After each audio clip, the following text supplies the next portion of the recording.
last speaker of the day, Richard Swartz, who will tell us about the projective midpoint map. All right. Well, first I want to thank the organizers one last time. How about one more time?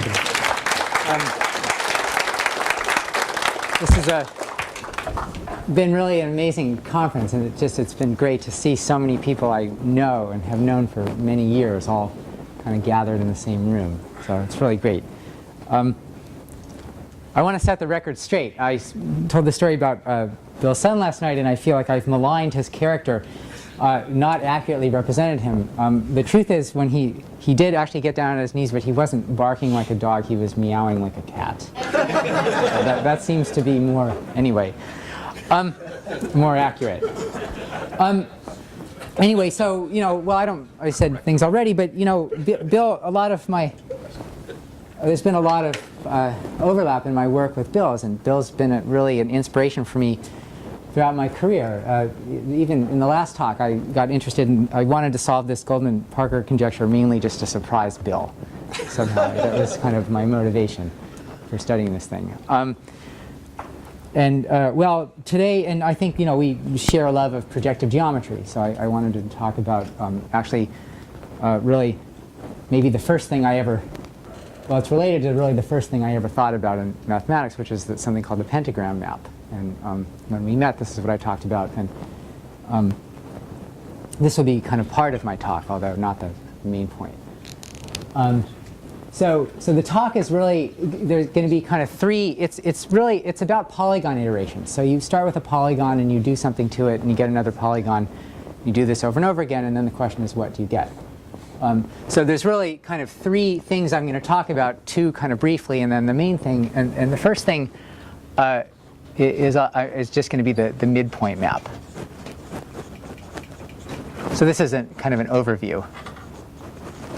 And then the second thing is what's called the pentagram map. And this is what I was talking about, I guess, when I truly met Bill. And then somehow, I think of these as kind of like the mother and the father of something that I'm going to call the projective midpoint map.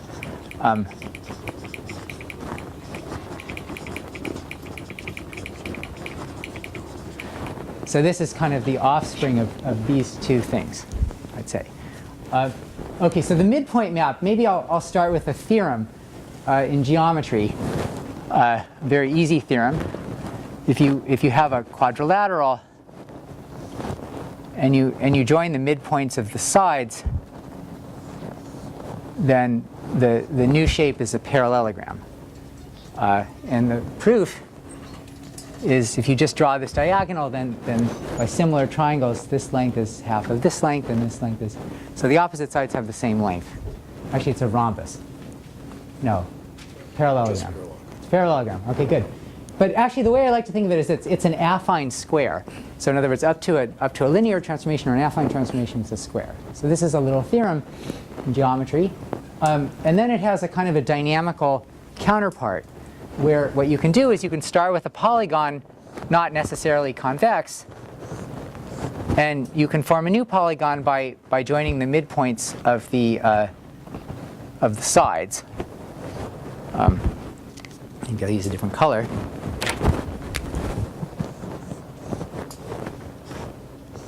And if you start with something with more than 4 sides, you're probably not going to get well, I would say an affinely regular shape. But the little theorem is that as you iterate this, as you do this over and over again, the thing does converge to an affinely regular polygon. And I'm not going to give you the proof, but I'm going to kind of give you the main idea in the proof. I mean, the main idea is.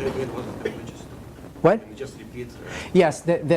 So let's call this P, and this P prime, and then there would be P double prime, etc. And what I'm saying is that the limit, as n goes to infinity, of P to the n is equal to an affinely regular polygon. And what this means is that up to the application of an affine, or just a linear transformation, or if you don't know, you probably do by now, affine just means linear transformation plus translation. But anyway, so I'm not going to, I'll tell you how this is proved without giving the details. The basic idea is that you think of the original vertices, you think of the polygon as a point in Cn. You use complex numbers to describe the vertices. And then the points of the new polygon, like this, would be z1 plus z2 over 2, and so on like that. And so you have this linear transformation.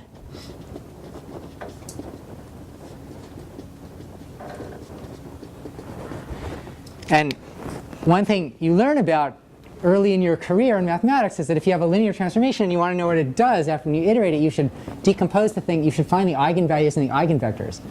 Now, what are the eigenvalues? I mean, the eigenvectors. Well, the regular polygon is certainly an eigenvector. And the eigenvalue is somewhat less than 1. It shrinks it a little bit.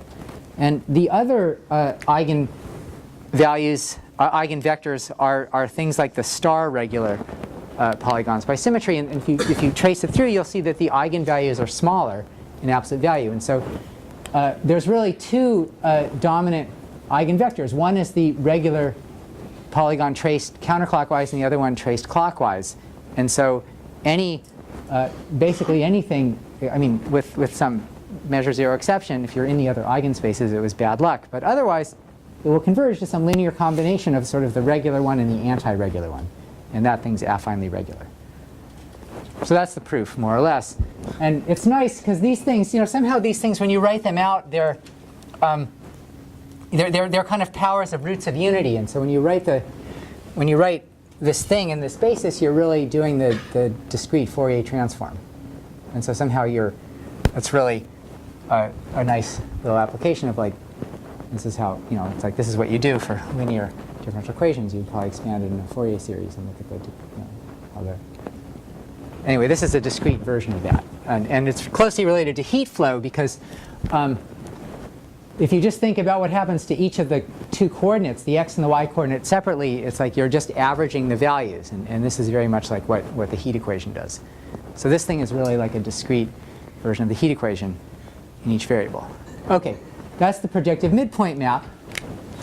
This is, I don't know who first studied this, although this is an old classical thing. So now the pentagram map.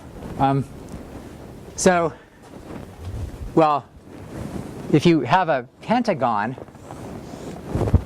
it's kind of hard to resist the urge to draw this figure inside.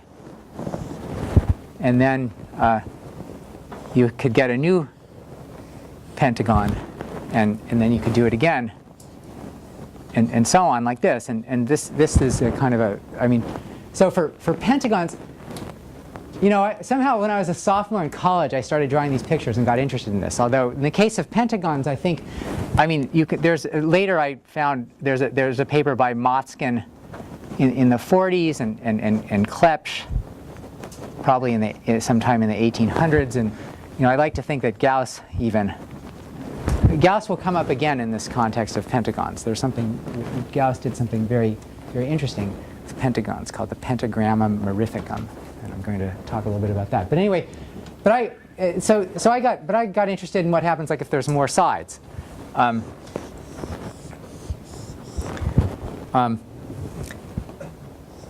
So when you do the map, you just take the shortest diagonals. So this is P, and this is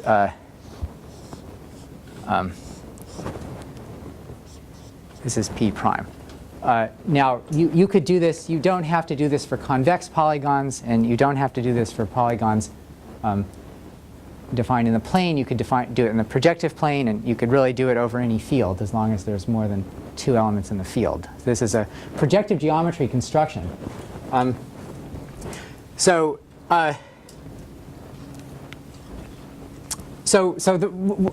can tell you why I was interested in this, at least when I started thinking about its dynamics, is that this midpoint map is about as good as it gets. You do this simple thing, and you know exactly what happens. But the only thing that's bad about it is that it doesn't look right. If you look at it from the wrong angle, you would think that you're not doing the midpoint map. It's not. This is an affinely invariant construction. If you apply an affine transformation to a polygon, then then the whole thing goes along fine, but it's not projectively invariant. And there's sort of a larger group of symmetries acting on the plane. And so you might wonder, like, is there sort of like a kind of discrete heat flow that's sort of natural with respect to a larger group? And that was what I was interested in. In that respect, this turned out to be a failure, as I'll now explain. So I don't want to say too much about the pentagram map, but I will say some facts about it. Now, there's many generalizations and many things are known. The early things are due to me. Now I don't really understand the words anymore in the theorems about the pentagram map. But one theorem. So let's have some definitions. So like Cn will be equal to the space of convex n-gons mod PGL 3R. So this map, if you apply a projective transformation to P prime goes along for the ride. So you might as well look at the action on the this moduli space, and this is the kind of thing Bill likes to do. It's somewhat like looking at actions of the mapping class group on character varieties. So it's similar in spirit anyway. Okay, so this space turns out to be a topologically, it's a ball for what it's worth. You can, if you like, you can normalize. I'm saying this because I'm going to show some pictures of something different, but with this normalization, 1, 2, 3, 4, and then the fifth point sort of has to be convex. The fifth point sort of has to be in here, and once you put the fifth point down, then the sixth point sort of has to be in some kind of triangular region, and so you sort of see that this thing is a kind of more or less a product of triangles. So it's a ball. Anyway, so the dimension is, the dimension of Cn is equal to 2n minus 8. Either way, there's 2n points, and then the projective group is 8-dimensional. So kind of one theorem about this, which is the culmination of many years of work, and I'm going to say this so you don't need to know anything about integrable systems to understand it, is that Cn has a singular, let's just take n greater than or equal to 7 odd. Cn has a singular foliation by n minus 4 dimensional tori such that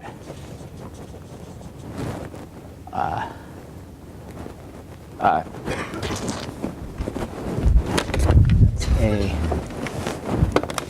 tori which is penta. So it has this invariant. So here's Cn.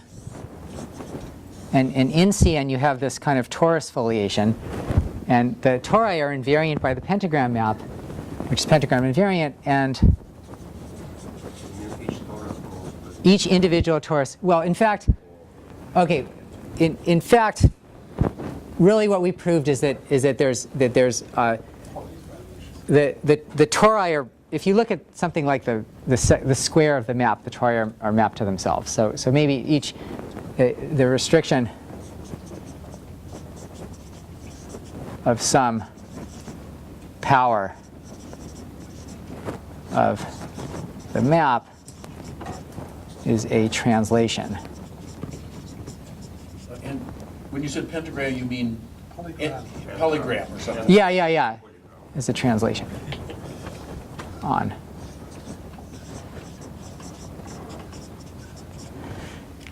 So this space has I mean, it's not quite a foliation. I mean, almost every point is contained in a smooth, compact torus.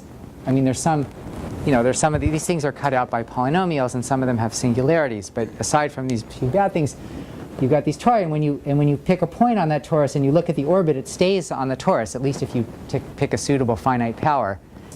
And in the right coordinates on the torus, the map is just a translation. There's a metric on the torus for which the map is a translation. So if you haven't seen, this seemed like I discovered this kind of computationally many years ago. and then I actually found, while at Maryland at some point, I found the invariants, which cut out these tori. And I was always looking for a symplectic structure or something, and John Milson was always talking about, Poisson structures on polygon spaces and things like that, but I never took a hint. So eventually, this is really due to me and Sergei Tabachnikov and Valentin Ovsienko. So what happened was basically the three of us, and by the three of us I really mean Tabachnikov and Ovsienko, they found an invariant Poisson bracket.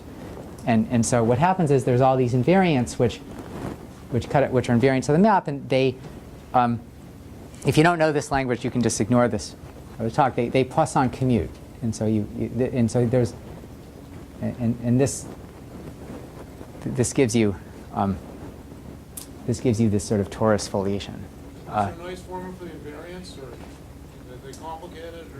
Or? Well, yeah, I can tell you the idea. So you, rather than look at these things on closed polygons, you look at polygons which are, you think of it, we call them twisted polygons. They're polygons which are, they're like maps from Z into the projective plane, so that when you shift by n, there's some projective transformation. So it's like a polygon with monodromy.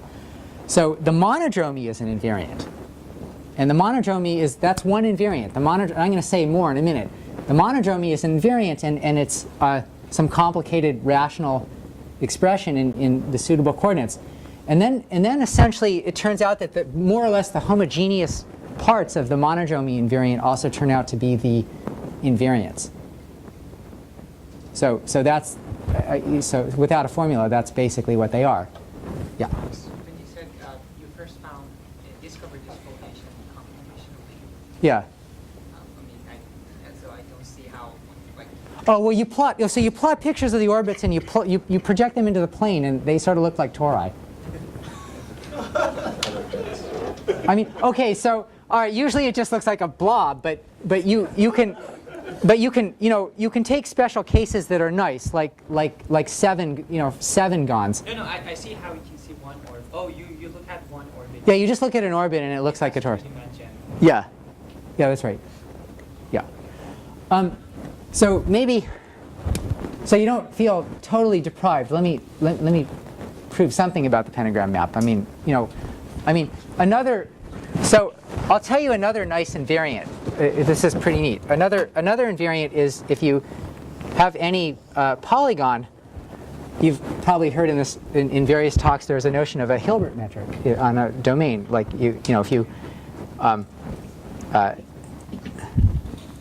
the distance from A to B is you take A minus B, C minus D, A minus C, B minus D, and you take the log. So this is called the Hilbert metric on the domain. If it's a disk, you get the hyperbolic metric. Anyway, so what you can do is you can take a polygon, and then you can take the Hilbert perimeter of the inner one with respect to the outer one, and this turns out to be invariant. It's pretty neat. So, and this also turns out to be if you know this language, this turns out to be one of the two Casimirs for the Poisson bracket. So if you look at the level sets of this, and this is the product of two invariants, and if you look at the level sets of these two invariants jointly, then the space is basically it's like a symplectic foliation. Something like this. Okay, so anyway, that's an invariant. It's the product of the. And there's a nice. I learned this in graduate school from John Conway. Let me give you a proof that for pentagons, for n equals 5, the map is very simple. It's in fact just the identity. So in other words, the inner one's projectively equivalent to the outer one. So here's the proof. If you have one of these things, there's a number you can associate to each vertex. You could just take the cross ratio of these 4 points, which is to say just like the Hilbert length of this. So individually, these points are not these coordinates are not preserved. But in the case n equals 5, now you have to watch carefully. So I've got a pentagon. These numbers determine the pentagon. And so if I do the pentagram map, well, let's compute the invariant at this point. Maybe it's A. So A is the cross ratio of these 4 points. And one thing you learn about cross ratios, actually, I used to think I understood cross ratios, but then I heard Francois Labry's talk, and now I don't know what they are. But anyway, it's also the cross ratio. It's being recorded, by the way. Oh, well, that's okay. He said he wanted to sow confusion about this. Anyway, it's also the cross ratios of the slopes of these lines. So the cross ratio of these 4 points is the same as the cross ratio of the slopes of these 4 lines. But also, it's also the cross ratio of the slopes of these 4 lines, because they also go through the same points. But then the cross ratio of the slopes of these 4 points is the same as the cross ratio of the slopes of these 4 points. So this invariant is the same as this one, and so on all the way around. So that's a proof that so somehow, maybe like the midpoint map, the projective, the pentagram map somehow it's got this kind of nice theorem in projective geometry in the simplest case. Okay, so that's all I'm going to say about the pentagram map. But now I want to describe the next thing I'm going to do is I'm going to describe the projective midpoint map, and the rest of the talk will be about that. So I'll describe it in several ways. One way to say it is this way we'll make it look like the pentagram. This way we'll kind of make it look like a marriage of the two things. But what you can do is, well, let me say it like this: if you have 4 points, there's a kind of a canonical projectively natural midpoint that you can pick here. And one way to do it is by a construction. You go like this, and like this, and like this. And this is a projectively natural midpoint. Another way to say the same thing is that if you moved the 4 points by a projective transformation so that they were the vertices of a square, then pretty obviously it should be the central point. So this is an equivalent way of saying it. So anyway, in this picture, maybe I'll just do it without the fuss. You pick the midpoints,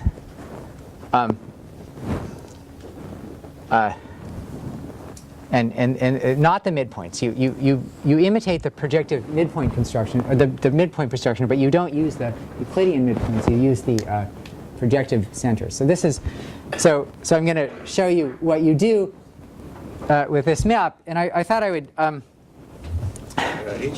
Yeah. Center of what? I don't see it. It's a center of what? Well, it's kind of the center of this. It's sort of the midpoint of this line segment. Although it's not technically a midpoint, it's a choice of a point. At least when they're convex, it's a choice of a point on the middle segment, which is projectively natural. So this is a little bit better than the midpoint map, because in the sense that it's symmetric under a larger group. If you do this dynamical system and you look at it from some angle, you will see the same dynamical system. So is the midpoint with respect to the 2 adjacent edges? Yes, that's right. That's right. You can also do this in any field, and when it's non-convex, that you don't get this pretty thing. Okay.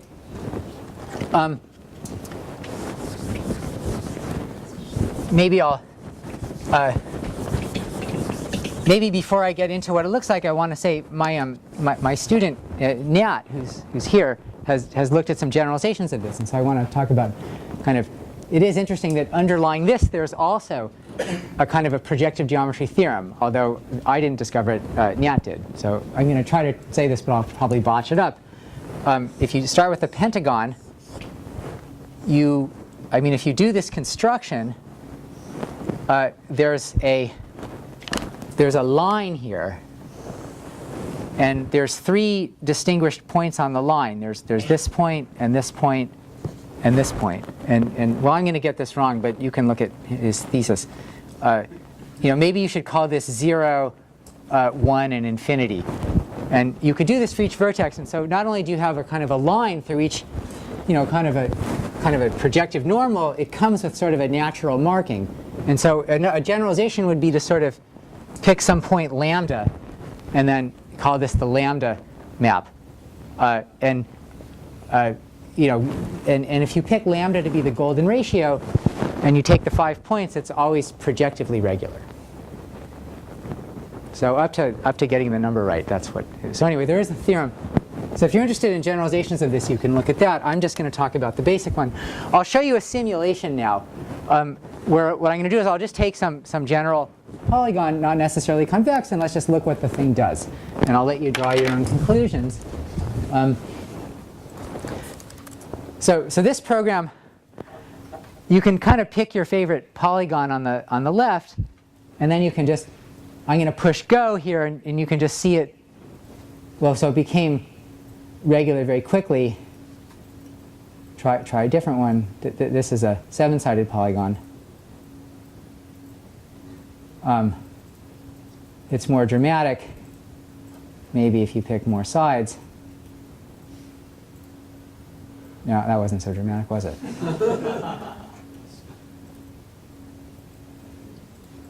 Okay. Okay, I want to try to find a good one. Yeah, just wait. Okay, so the conjecture is that on the moduli space of n-gons, not necessarily convex, up to projective transformation, that almost every point becomes projectively regular in the limit. So my main theorem is that this is true for pentagons. So now I'm going to show you what happens for pentagons in detail.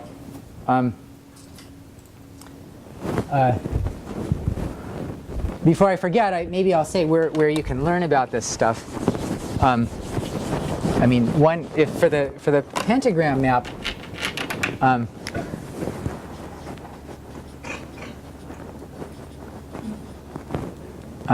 actually the best place is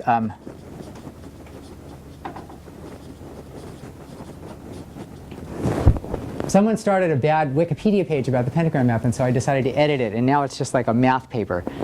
Anyway, so if you just look at pentagram map Wikipedia and you avoid the pentagram Wikipedia, which is all about devil worship, you can get a very good account of the basic facts, like what are the invariants, what's the Poisson bracket, it's related to many things like the Hirota equation, octahedral recurrence, Boussinesq equation, and so on. It's all just kind of written down there. And then this midpoint map, projective midpoint map.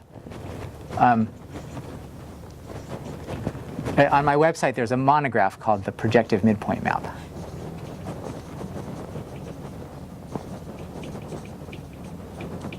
So this theorem about the n equals 5 case of this is in the monograph. Okay. So I want to say what happens in the convex case. So the theorem is that E pentagon converges to projectively regular. Well, let me say it like this. Let me say it like this. Let's call it the space P5 mod PGL3, the regular class is a global attractor. So this is to say that almost every, in the sense of Lebesgue measure, almost every point converges to the regular one. Obviously not everyone does, because if you started with like a star regular one, then it would not. So there are some points that don't converge, but, and then, what's that? Funny you should ask. Okay, you're going to see. Yeah, just wait 10 minutes and you'll see. Okay, so in the convex case, so in the convex case, let me just say it without so many words. Convex? No. Okay, so so Pn equals all. Because before it was C, I think. Right. So we have C5 as a subset of P5. So this is all, and this is convex. Right. So okay. So let me say a word about in C5, in the convex case. Here's the basic fact. I'll just draw a picture. The basic fact is I told you this one invariant of the pentagram map. It's called the it's the Hilbert perimeter of the inner one with respect to the outer one. Well, the fact is that this map increases that. That's an increasing quantity for the map in the convex space. So what happens in the convex case is that the map, it just relentlessly, it just increases the thing. And if you're not at the regular one, there's a definite increase. And so, in fact, the thing converges exponentially fast to the regular one in the convex case. So the convex case is easy. OK. If you're curious how it's proved, what you can do, it's a very sophisticated proof. What you do is you write down the formula for the invariant, and then before you apply the map, and then you write down the formula for the invariant after you apply the map. and then you get some polynomial that you want to show is positive on this space, which basically is just the interior of a square if you coordinatize it the right way. And so you're trying to show that a polynomial is positive on the interior of a square. So I actually took a screenshot of the polynomial. This is what it is. So all you have to do is prove this polynomial is positive on 0, 1 squared. And if I have time in a little bit later in the talk, well, there are various ways to do this. But I developed a method which I call the method of positive dominance, which will just cut through these kinds of polynomials in any dimension. I mean, it's a general method for proving that a polynomial is positive on a polyhedron. And you apply it to that thing, and it's positive. It's not an inspiring proof, but you'll see. I mean, so let me say, some general things about. So what is this map? I mean, the moduli space. This moduli space is two-dimensional, and so you basically can think of it as a map as a plane. It's a rational map of the plane, and it generally, unlike the pentagram map, it's not invertible. It turns out its topological degree is 6. It's basically like a 6 to 1, kind of a sort of like a branch covering of the plane. You really have to complexify this to get to the topological degree. But if you look at the map on like C2, it's more or less a 6 to 1, something like a branch cover. Although I never analyzed it to the point where it was a branch. I proved it was a branch cover. I just proved its topological degree was 6. I'm going to explain the coordinates, but that's the equation for the map in the coordinates that I'm going to describe now. Okay, so it's so H is the map, and X that's the map. So the theorem says that this map, the point that corresponds to the regular one is something like 1 over the golden ratio times 1 over the golden ratio. So it says that that particular point is a global attractor for this map. So there are various. Like one-dimensional. Well, so one-dimensional complex dynamics is an extremely well-developed subject. I mean, there's lots known about Julia sets of, especially of quadratic maps and things like that. And then like in two variables, things like the Hinone map is kind of the most famous of the examples that's been studied. And there's some other examples that Hubbard, for example, has done some things in connection with like the iteration of Newton's method. There's some work of Nekrasovich, Roeder, Smiley, Bedford. Lots of people have worked on these, also in polynomial maps in several variables are well studied. This is a very high degree kind of two-variable real rational map. And the way I proved this theorem is a computer-assisted way, and that polynomial I wrote down there was tiny in comparison to the kinds of things that are generated. So you need a kind of a computer-assisted approach to this thing. So what I'm going to do now is I'll describe the coordinates on the space to the point where you'll appreciate the pictures.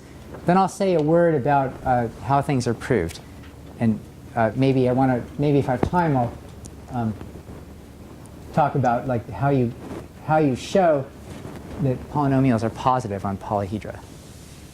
So that's the plan. So first, let's coordinatize this. This is basically.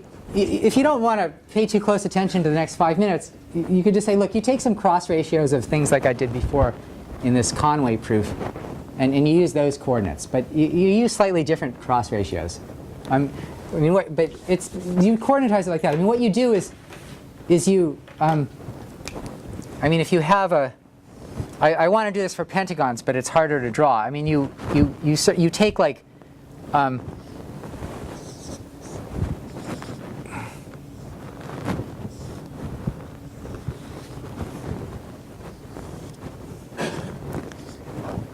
so you use these 2 points and you extend this line and then you extend this line and then you take the cross ratio of these 4 points. That's a number that you can associate. You're not really associating it to a vertex and you're not really associating it to an edge. Technically speaking, you're associating it to a flag. Maybe the coordinate, technically speaking, should belong to kind of a vertex in a line. Anyway, there's 10 of these numbers for pentagons. And they're ordered in some way. So what I like about these, anyway, these are the best coordinates if you care about this kind of thing in projective geometry. Whenever you have a construction, you can do the dual construction. And the thing about, for the case n equals 5, when you do the dual construction, you get some different map, but it turns out that on the moduli space, it's the same map. So for pentagons, it's a self-dual map, and these coordinates are self-dual. So somehow these are the nicest coordinates. Anyway, you get these numbers x1, x2, x3, x4, up to x10. And one fact is that xi plus 5 equals xi for all I. So these actually repeat after every 5. And then the fact is that I plus 2 is equal to 1 minus xi over 1 minus xi plus 1. And there's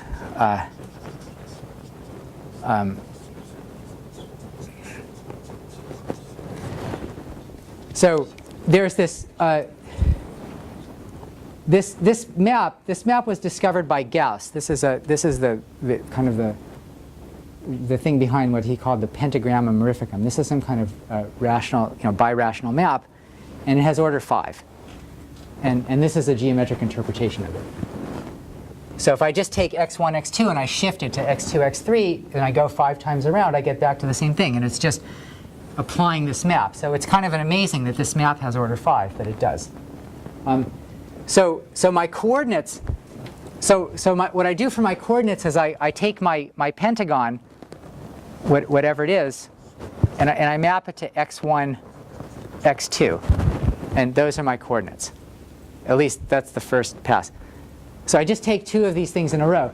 Now, one thing that's not so canonical about this is that I might have taken, instead I might have taken x2, x3, or x, there's 10 choices. And they're all equally good.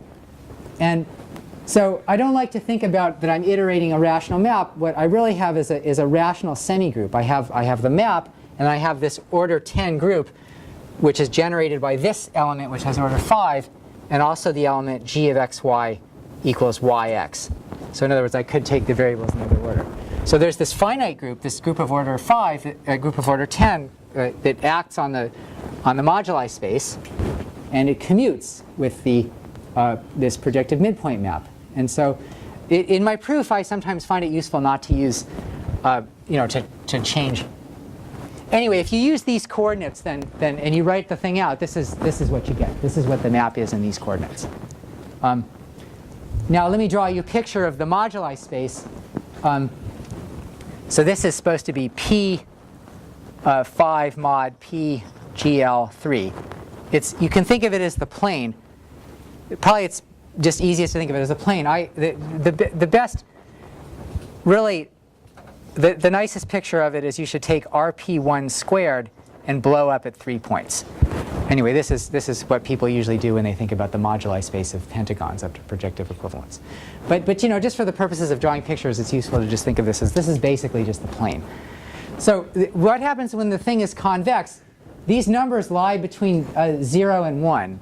And so for the convex case, somehow like in this space, this is like 0, 0 and 1, 0 and 0, 1 and 1, 1. And this is C5 mod PGL3. And there's some special point here, which is 1 over phi, 1 over the golden ratio, 1 over the golden ratio. This corresponds to the regular class. And then somewhere down here, is minus phi, and this corresponds to the star regular class. This is another fixed point. And then there's some other fixed point, like 3, 3 is fixed. And it turns out that there's 7 fixed points, 1, 2, and then this one, and then 4 others. So the last thing I'm going to do before I show you pictures is I don't like the fact that the regular one is at this weird point and the star regular one is at the. So I want to change coordinates so that the regular one is at infinity and the star regular one is at the origin, and then another fixed point is at the point 1, 1. So the reason you might want to do that just psychologically is that, like, when people study, Julia sets of like quadratic polynomials, or the Mandelbrot set or something, the points are always escaping to infinity, and the name of the game is to figure out which points don't escape to infinity. So I like that better than figuring out which points don't escape to 1 over phi, 1 over phi. So what you do is you apply some linear transformation, like you do something like x goes to ax plus b over cx plus d, ay plus b over cy plus d. In other words, you apply a coordinate-wise Mobius transformation where you send this point to infinity and this point to 0 and the other fixed point to 1. So you normalize as much as possible.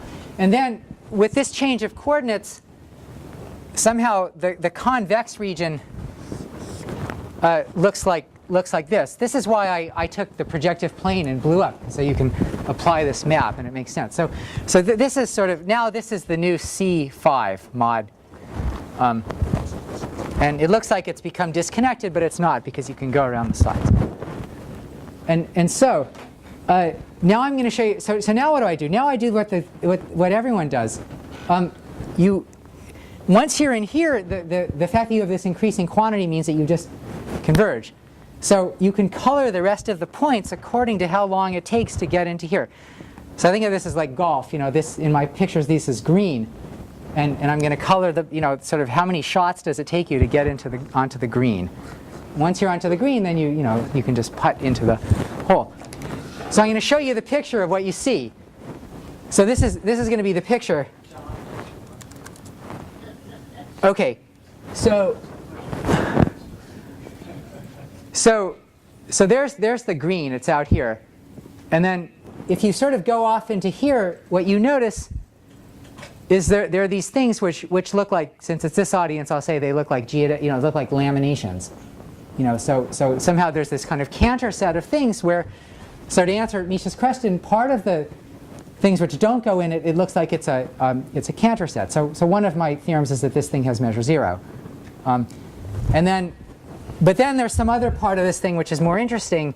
Wait, what has measure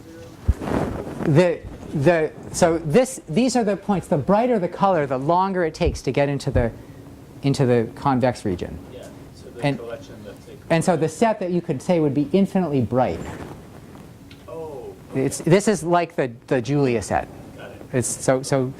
In fact, you could really just say this is what the Julia set is, by any reasonable definition. Okay, so part of the Julia set looks like a kind of a lamination. And another part of the Julia set over here, this is maybe more interesting. Maybe I'll just turn some of this off. It looks like that. So I couldn't resist the urge. Even though these coordinates are pretty good, like it makes you want to kind of shrink it this way by a linear transformation to see a slightly better picture. So I'll just maybe change coordinates one more time, just to show you what you get. This program is available from my website if anyone is interested in this. I think plot details. OK. Anyway, there you go.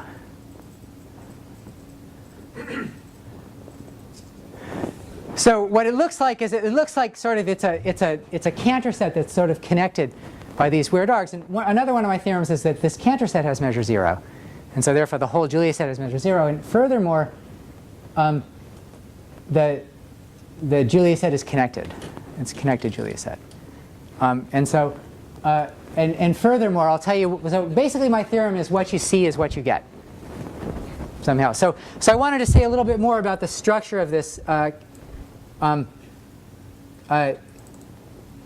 This is sort of an idealized picture here. What you do is you make this is supposed to be the beginning of a seed for an infinite graph. You make this graph with these pentagonal holes, and then you take the original graph and you put it inside all the holes. So here I've shown you the second stage of the construction. I've taken the original graph and I've put it inside each of the holes. And then you get more holes and you repeat this forever.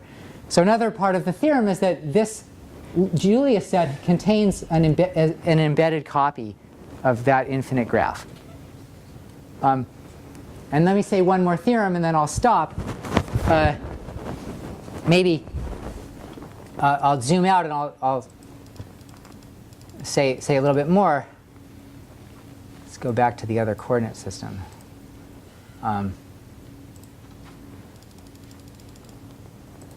This blue region here, I kept saying that there's this order 10 group that acts as a group, that's just a coordinate change group, acts as a group of coordinate changes. And kind of amazingly, I think, somehow with this change of coordinates, there's actually a fundamental, this is a birational group. There's a fundamental domain for the group, which is actually just a Euclidean triangle. And I want to draw you what's happening in this Euclidean triangle. I'm going to try to. So what the group does is these are both like mirrors, like this side, like some element of the group sort of maps this over this, and some element maps this over this. So this is all fixed, and then there's another element which kind of rotates like this. So this thing, anyway, this is some orbifold fundamental domain for a birational group of order 10, which commutes with the projective midpoint map. So firstly, to analyze this thing, you really only have to analyze it in this region. OK, so I wanted to say one more thing, which I think is neat. And I'll there's a kind of a, I mean, I don't know if this means anything, but it is kind of a neat fact that there's this neat topological object that people sometimes encounter in dynamics, where you take a Cantor set cross an interval, and then you sort of identify things like this, like so, and then here you identify things like this, and then like this, and then like this. This thing is known as the canaster indecomposable continuum.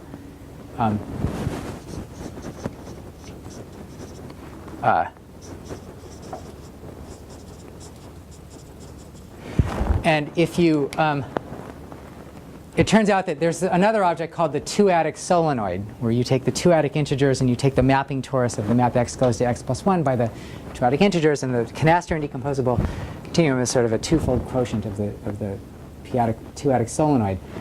And in this triangle, you've got this Cantor set that's coming out like this, and then there's this element of the group that kind of bends it like this. And so there's this kind of identification of this to this, which is like this. And then you've got all these other points over here where things kind of come together, and then there's sort of like this reflection. But if you blow up this point, then the way it's like this point is responsible for a whole arc, and the identification does it like this. And then there's sort of a point that's lower that's the same thing, which is another one. And so on all the way down. And so my theorem is, at least on the quotient, if you blow up these points, the Julius set is homeomorphic to the canaster indecomposable continuum. And then if you don't blow up, at least in some region, the Julius set contains the fivefold cover of the two-adic solenoid. So I got some topological information about the Julius set. OK, in the last 10 minutes, I want to talk a little bit about the proofs of these things. So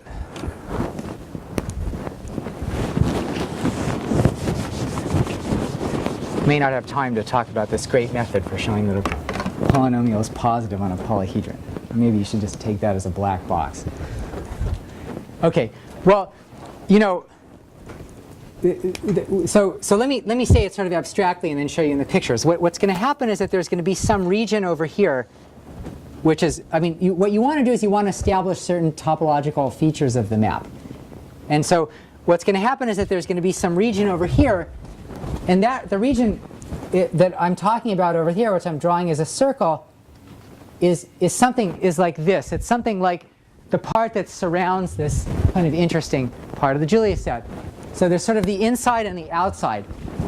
And way out here, so in here what's going to happen is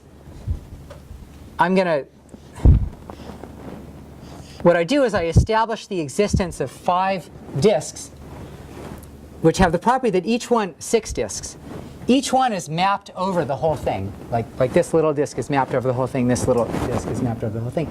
And everything else is ejected to the outside. And not only that, but these maps, which map this over this, is going to be an expanding map. And so how do you avoid getting ejected to the outside? You have to be in the pre-images of all these little disks.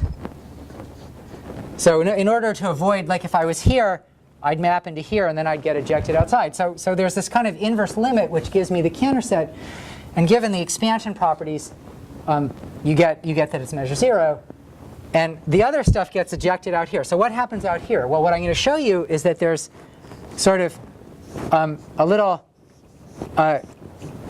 region that I draw like this that has 8 little rectangles, and everything else is sucked into these.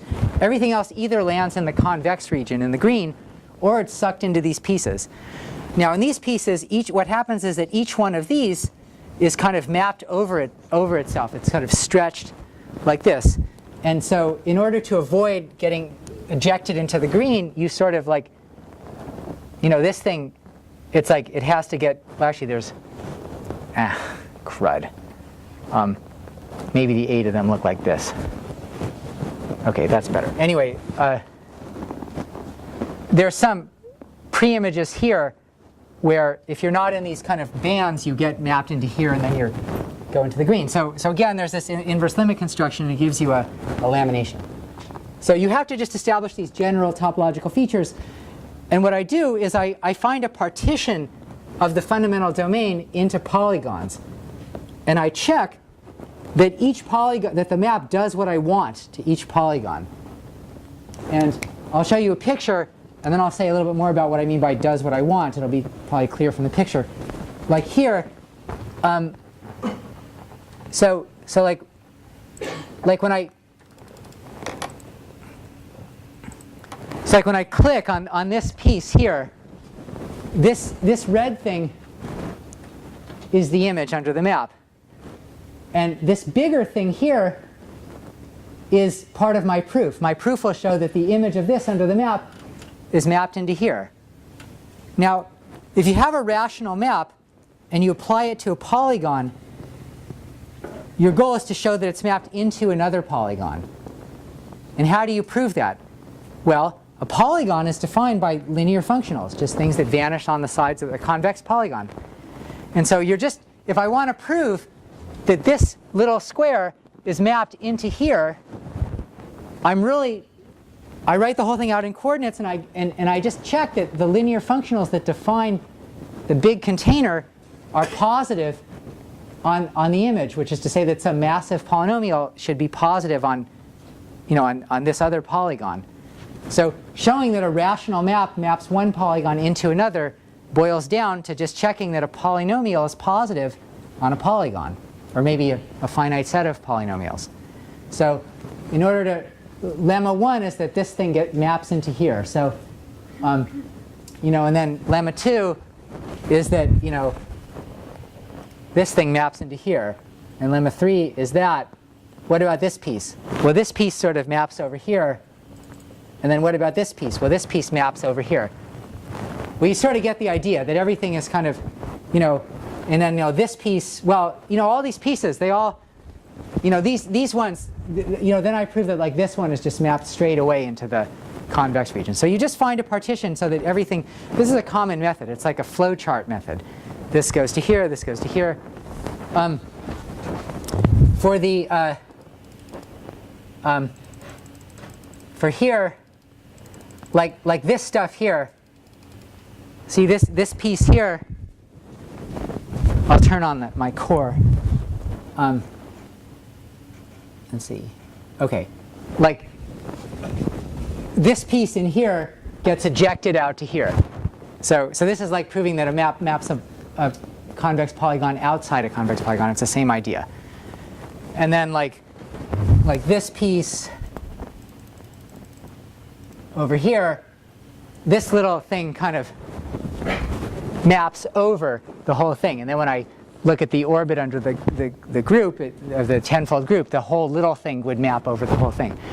So yeah, you go around and you just, finally many times, you're trying to show that a polynomial is positive on a polygon. And so I do it, and that's the proof. So I guess I have 5 minutes, right? Yeah, sure. Why not? Okay, 5 minutes, right? I was hoping to get 2 hours, but okay. All right, so in 5 minutes, I'm going to explain how I want to explain this method of positive dominance, which will, because actually like John Parker and I, for example, were talking about how we're always, whenever you do complex hyperbolic geometry, it's like you always deal with this thing. Like you want to show that a polynomial is positive in some region. How do you do it? The method, for all I know, I thought of this method, but it might be, I've never seen it anywhere. It might be in the literature. There's other methods. There's something called the Handelman criterion. There's various things. But I like this one just because it seems to work whenever you apply it. Okay, so quick, I'm just going to end with a little algebra lesson. So how do you, okay, so on the interval 0, 1, you suppose you have some polynomial like p of x, maybe f of x is equal to a0 plus a1x plus anx to the n.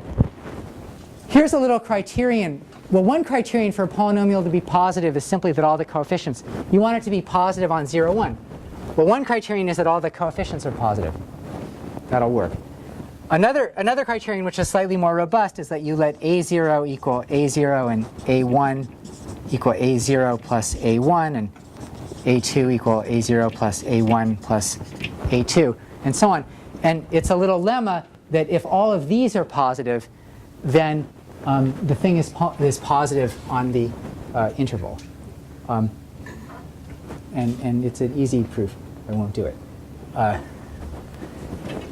But now this is probably not going to be true in general.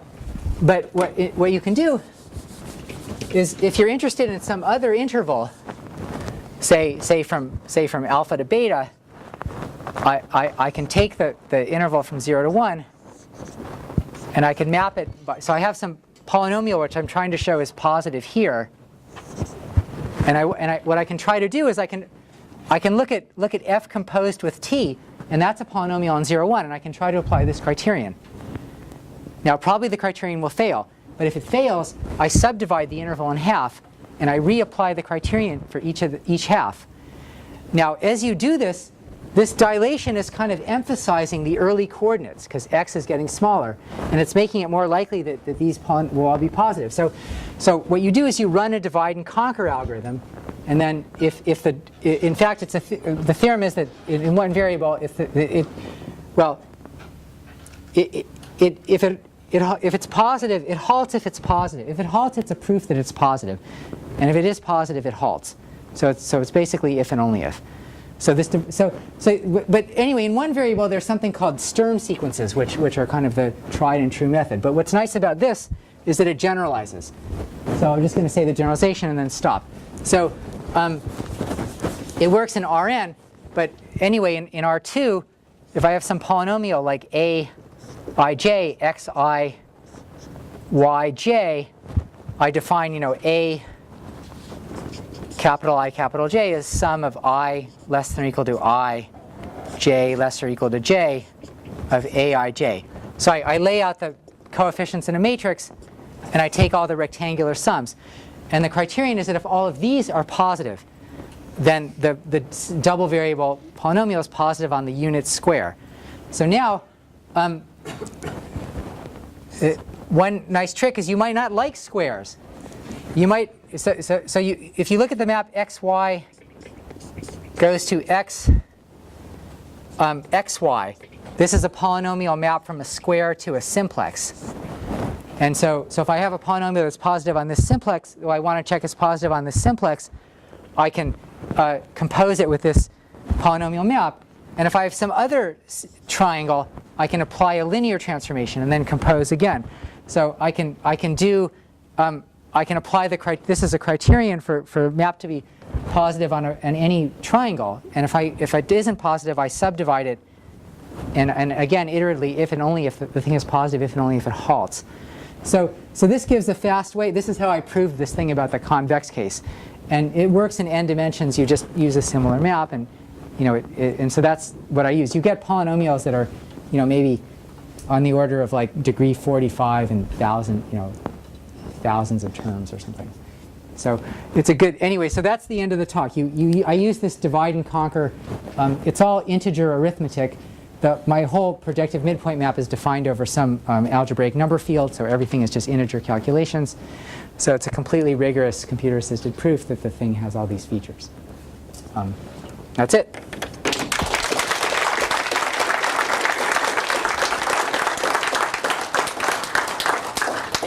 Are there questions for Rich?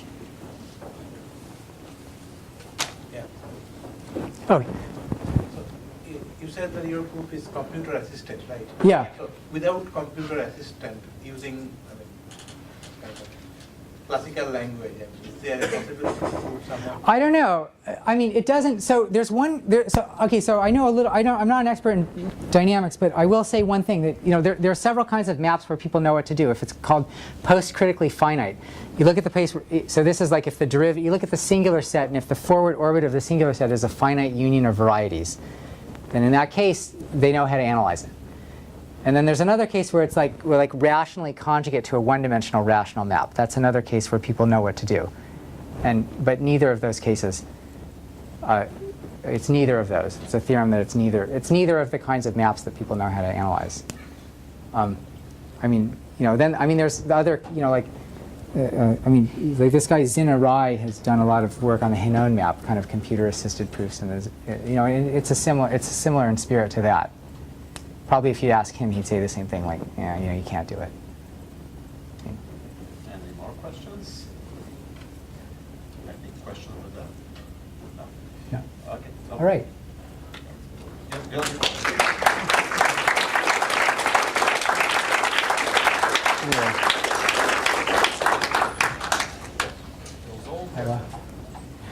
All right, well, happy birthday, Bill.